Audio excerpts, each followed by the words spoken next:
Exposing false divinations across religions. Imagine standing at a crossroads in life, desperate for answers. A fortune teller claims they can reveal your future, or a self proclaimed prophet promises divine guidance at a cost. These scenarios are far too common in today's world, and while they might seem harmless or even helpful at first glance, they often lead to spiritual deception and harm. False divination, practices that claim to access divine or supernatural knowledge but contradict the essence of true faith, has infiltrated religions across cultures and history. Today, we're exposing these practices, debunking them with references from sacred texts, and sharing real life examples of the damage they can cause. The Bible offers strong warnings against divination. In Deuteronomy 18:10 through 12, God explicitly says, "Let no one be found among you who practices divination or sorcery. Anyone who does these things is detestable to the Lord." This condemnation isn't arbitrary. Divination shifts trust away from God and places it in human manipulation or supernatural forces not aligned with the divine. Consider the story of King Saul in 1 Samuel 28. Desperate for guidance, he consults a medium to summon the prophet Samuel's spirit. While Saul receives an answer, it ultimately leads to his downfall, illustrating that turning to forbidden practices only brings destruction. But false divination isn't limited to ancient Israel. In modern Christianity, we see practices like the prosperity gospel, where preachers promise financial blessings in exchange for monetary donations. These messages often distort biblical teachings, reducing God's grace to a transaction. For example, televangelists like Peter Popoff were exposed for pretending to have divine insight into people's lives. In reality, he used an earpiece to receive information about his audience, exploiting their faith for financial gain. These practices not only betray trust, but also push people further from genuine spiritual growth. In Hinduism, astrology is a deeply rooted tradition, originally intended to align one's actions with cosmic rhythms. However, its misuse has turned it into a commercialized fortune-telling tool. People are charged exorbitant fees for horoscope readings, with promises to fix everything from career troubles to marriage delays.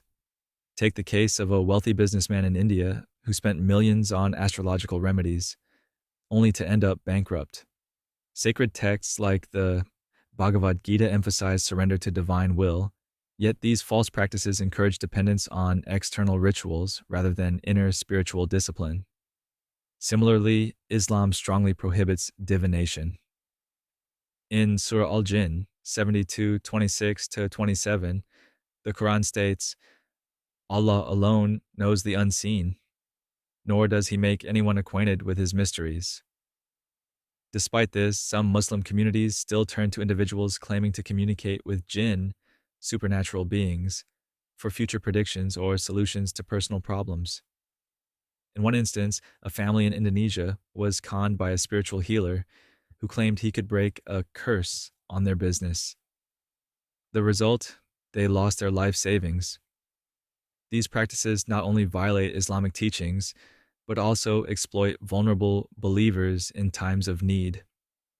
In African traditional religions, divination often involves consulting ancestors or spirits through tools like bones, shells, or trances.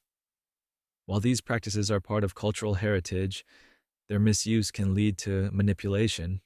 For example, in South Africa, a woman seeking answers about her husband's infidelity was told by a diviner to perform costly rituals, including sacrificing livestock. When she ran out of resources, she was abandoned without solutions.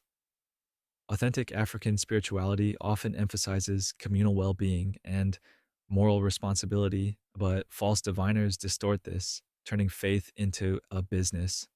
Even in secularized spiritual movements such as New Age practices, false divination thrives.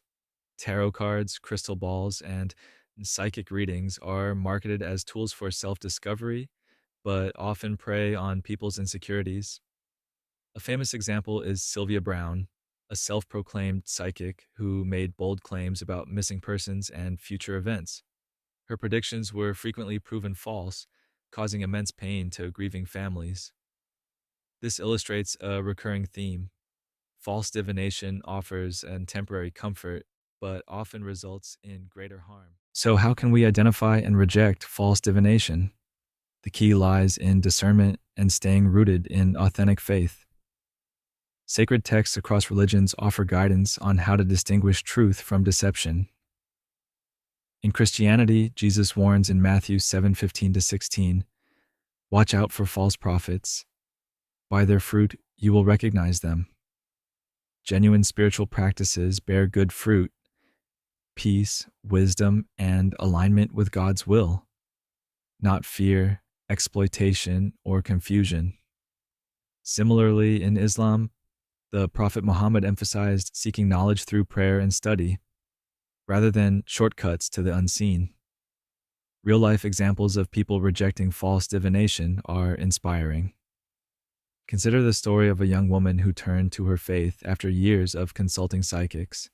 Through prayer and scripture, she found clarity and peace that divination never provided. Her experience highlights an important truth. Genuine spiritual guidance comes from a relationship with the divine, not external manipulations. One well-known example in modern times involves the Harold Camping prediction of the end of the world in 2011, which many critics viewed as false divination.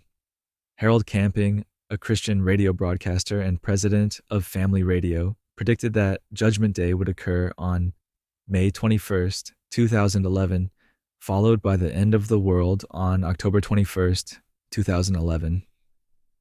He used mathematical calculations based on his interpretation of the Bible to make these predictions. Camping later admitted that his predictions were wrong, stating that no one can know the exact time of Judgment Day, as mentioned in the Bible, Matthew 24:36. This case is a cautionary tale about the dangers of interpreting spiritual teachings for speculative or prophetic purposes. So, here's a question for you. Have you encountered false divination in your spiritual journey? How did you respond? Share your thoughts in the comments below. And remember, true faith doesn't demand payments, rituals, or shortcuts. It invites you to trust, grow, and align with a higher purpose. Seek the truth, and you'll never be led astray.